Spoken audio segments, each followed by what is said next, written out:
जी आए ਨੂੰ ਪਿਆਰੇ ਵਿਦਿਆਰਥੀਓ ਇੰਗਲਿਸ਼ ਮੀਡੀਅਮ ਦੀ 8th ਕਲਾਸ ਦੀ ਮੈਥ ਦੀ book chapter number 11 direct and inverse proportions exercise 11.1 ਤੇ ਇਸ ਐਕਸਰਸਾਈਜ਼ ਦੇ next to questions 3rd and 4th ਅਸੀਂ ਇਸ ਵੀਡੀਓ ਵਿੱਚ ਕਰਨ ਜਾ ਰਹੇ ਹਾਂ। ਤੁਸੀਂ ਵੀਡੀਓ ਨੂੰ ਬੜੇ ਧਿਆਨ ਦੇ ਨਾਲ ਦੇਖੋ, ਸੁਣੋ ਤੇ ਸਮਝੋ, ਸੋਲੂਸ਼ਨਸ ਨੂੰ ਕਾਪੀ ਡਾਊਨ ਕਰ ਲਓ, ਪਰ ਬਾਅਦ ਵਿੱਚੋਂ ਕੁਐਸਚਨਸ ਨੂੰ ਬਿਨਾਂ ਦੇਖੇ ਆਪਣੇ ਆਪ ਕਰਨ ਦੀ ਪ੍ਰੈਕਟਿਸ ਵੀ ਜ਼ਰੂਰ ਕਰੋ। ਸੋ ਸ਼ੁਰੂ ਕਰੀਏ। ਅੱਗੇ ਵਧਣ ਤੋਂ ਪਹਿਲੇ ਪਿਆਰੇ ਵਿਦਿਆਰਥੀਓ ਤੁਹਾਨੂੰ ਯਾਦ ਕਰਾ ਦਵਾਂ ਕਿ ਇਸੇ ਚੈਨਲ ਤੇ ਤੁਹਾਡੀ 8th ਕਲਾਸ ਦੀਆਂ ਕੁਝ ਹੋਰ ਪਲੇਲਿਸਟ ਵੀ ਹੈਗੀਆਂ, ਤੁਸੀਂ ਉਹਨਾਂ ਨੂੰ ਵੀ ਜ਼ਰੂਰ ਦੇਖੋ। ਇੱਕ ਹੈਗੀ 8th ਮੈਥ ਨੋਟਸ, ਇੱਕ ਹੈਗੀ 8th ਸਾਇੰਸ, ਫਿਰ ਹੈਗੀ 8th ਇੰਗਲਿਸ਼, 8th ਗ੍ਰਾਮਰ ਵੀ ਹੈਗੀ ਹੈ, ਫਿਰ ਹੈਗੀ ਮੈਥ ਕਨਸੈਪਟਸ ਤੇ ਇੱਕ ਹੈਗੀ ਹੈ math shortcuts and tricks. So ਬੱਚਿਓ ਦੇਖਿए वाले सवाल नाउ। क्वेश्चन नंबर 3rd हैगा complete the table if x and y are in direct proportion. So बड़ा इंटरेस्टिंग क्वेश्चन है भी, जिस तरह ਅਸੀਂ ਸੈਕਿੰਡ ਕੁਐਸਚਨ ਕੀਤਾ ਸੀਗਾ ਉसी ਦਾ ਥੋੜਾ ਐਕਸਟੈਂਡਡ ਰੂਪ ਹੈਗਾ, ਡਿਫਰੈਂਟ ਰੂਪ। ਸੋ ਇਹ x ਹੈਗਾ, ਇਹ x1, ਇਹ x2, x3, x4, x5, x6 ਇਦਾਂ ਚੱਲਦਾ ਹੈ। y y1 y2 y3 y4 y5 y6 ਇਦਾਂ ਚੱਲਦਾ, ਠੀਕ ਹੈ। ਸੋ ਇਸ ਤਰ੍ਹਾਂ ਬੱਚੋ ਇਟ ਕੈਨ ਕੰਟੀਨਿਊ, मतलब कि टिल दी मतलब it has got no end. ਇਹ सीरीज लिमिटलैस हो सकती है, ठीक है। सो ਇਹਨੂੰ ਇਸ ਤਰ੍ਹਾਂ ਕਰਾਂਗੇ as x and y are in direct proportion, ਇਹਨਾਂ ਨੇ ਦਿੱਤਾ ਹੋਇਆ x and y are in direct proportion given, thus x1 upon y1 is equal to x2 upon y2 is equal to x3 upon y3 is equal to ਇਹਦਾ continuous, ठीक है। ਹੁਣ ਬੱਚੋ ਅਸੀਂ ਇੱਕ ਪੇਅਰ ਲਵਾਂਗੇ, ਜਿਸ ਤਰ੍ਹਾਂ ਅਸੀਂ ਕੁਐਸਚਨ ਨੰਬਰ 2 ਕੀਤਾ ਸੀ। we will क्योंकि 2 and 8 ਦਿੱਤਾ ਹੋਇਆ ਤੇ 20 ਦਿੱਤਾ ਹੋਇਆ, ਇਹ ਇੱਕ ਇਸ ਤਰ੍ਹਾਂ ਲਵਾਂਗੇ। ਫਿਰ ਨੈਕਸਟ ਵਿੱਚ ਅਸੀਂ ਇਹਦੇ ਨਾਲ ਇਹਨੂੰ ਲਵਾਂਗੇ, ਫਿਰ ਅਗਲੇ ਵਿੱਚ ਇਹਦੇ ਨਾਲ ਇਹਨੂੰ ਲਵਾਂਗੇ, ਫਿਰ ਅਗਲੇ 'ਚ ਇਹਦੇ ਨਾਲ ਇਹਨੂੰ ਲਵਾਂਗੇ ਤੇ ਫਿਰ ਇਹਨੂੰ ਲਵਾਂਗੇ, ਇਸ ਤਰ੍ਹਾਂ 1 by 1 ਵਿੱਚ ਕਰਾਂਗੇ। ਸੋ therefore because they are in direct proportion, therefore 2 upon 8 is equal to a upon 20 cross multiply करांगे। सो ਇਹ ਹੋ ਜਾਏਗਾ 8a is equal to 2 into 20, ठीक है जी। सो a की हो जाएगा बच्चों, 8 थले आ जाएगा 20 into 2 upon 8। So a is equal to 20 into 2 upon 8, 2 1 the 1, 2 1 the 1, 2 4 the 8 ਤੇ 4 5 the 20। सो 5 आ गया, a is valued at अपना 5, ठीक है। आगे चलिए, अगला आ गया बच्चों,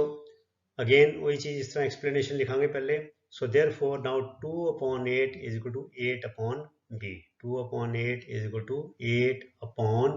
b, ठीक है जी। सो हो गया बच्चों, अगेन क्रॉस मल्टीप्लाई करेंगे, 2 into b 2b हो गया तो 8 into 8। सो b की हो जाएगा 8 into 8 upon 2। So b is equal to 8 into 8 upon 2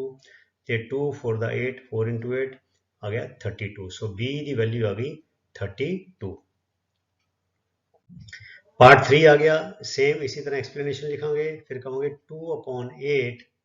क्योंकि x1 upon y1 is equal to है ना, is equal to so and so is equal to c upon 52। So cross multiplication हो जाएगा बच्चों, 8 into c, 8c आ गया, and 2 into 52, so 50 into 2 into 2। So c is equal to 52 into 2 upon 8, ठीक है। सो 2 4 ਦਾ 8 ਤੇ 4 1 ਦਾ 4, 5 ਚ 4 ਗਿਆ 1, 2 ਥੱਲੇ ਉਤਾਰਿਆ ਤੇ 4 3 ਦਾ 12, 13 into 4 is 52, ठीक है। आ गया, आगे चलिए। ਹੁਣ ਆ ਗਿਆ d। So again same explanation ਤੇ 2 upon 8 is equal to 15 upon d। So 2 into d cross multiplication, 8 into 15,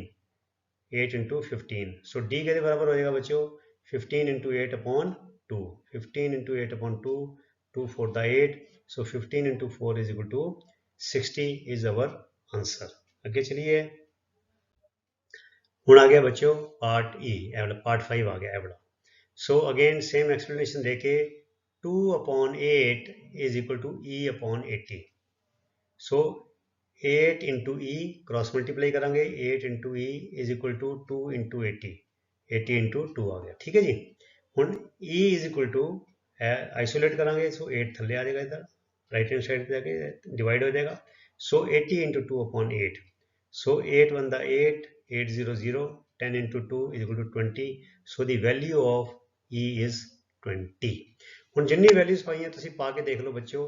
2 upon 8 is equal to 1 by 4 ਇੱਥੇ 5 ਆਇਆ ਸੀ 5 4 ਦਾ 20 ਆ ਜਾਏਗਾ ਠੀਕ ਹੈ ਇੱਥੇ ਅਸੀਂ 32 ਆਇਆ ਸੀ 8 4 ਦਾ 32 ਇੱਥੇ 32 ਆ ਜਾਏਗਾ ਇਸੇ ਤਰ੍ਹਾਂ ਇੱਥੇ ਆਪਣਾ 13 ਆਇਆ ਸੀਗਾ ਇੱਥੇ C 13 4 ਦਾ 52 ਇਸੇ ਤਰ੍ਹਾਂ D 60 ਆਇਆ ਸੀ 15 4 ਦਾ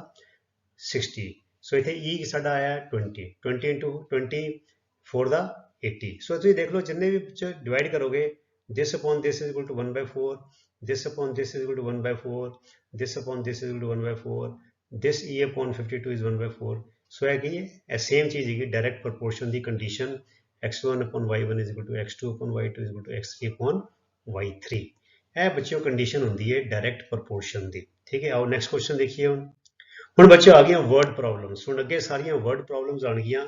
ਤੇ ਇਹਦੇ ਲਈ ਮੈਂ ਤੁਹਾਨੂੰ ਬੜਾ ਅੱਛਾ ਇੱਕ ਸਿਸਟਮ ਬਣਾ ਦਿੱਤਾ ਹੈ ਤੁਸੀਂ ਉਸੇ ਤਰ੍ਹਾਂ ਸਵਾਲ ਕਰਨੇ ਨੇ ਜਿਸ ਤਰ੍ਹਾਂ ਮੈਂ ਤੁਹਾਨੂੰ ਸਮਝਾਵਾਂਗਾ ਤੇ ਤੁਹਾਨੂੰ ਇਸ ਕੁਐਸਚਨਸ ਕਰਨ ਵਿੱਚ ਬਿਲਕੁਲ ਵੀ ਕੋਈ ਡਿਫਿਕਲਟੀ ਨਹੀਂ ਆਏਗੀ ਐਂਡ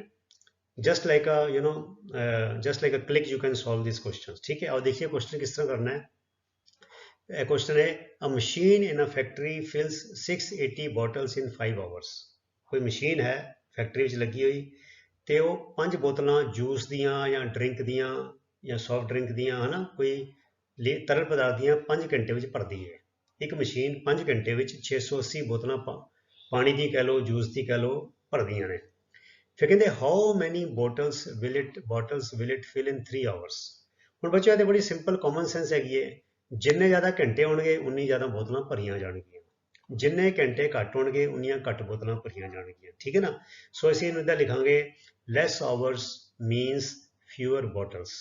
ਘੱਟ ਘੰਟੇ ਮਤਲਬ ਘੱਟ ਬੋਤਲਾਂ ਸੋ ਬੱਚਿਓ when hours are less bottles are also less ਜਦੋਂ one quantity is reduced other quantity also reduces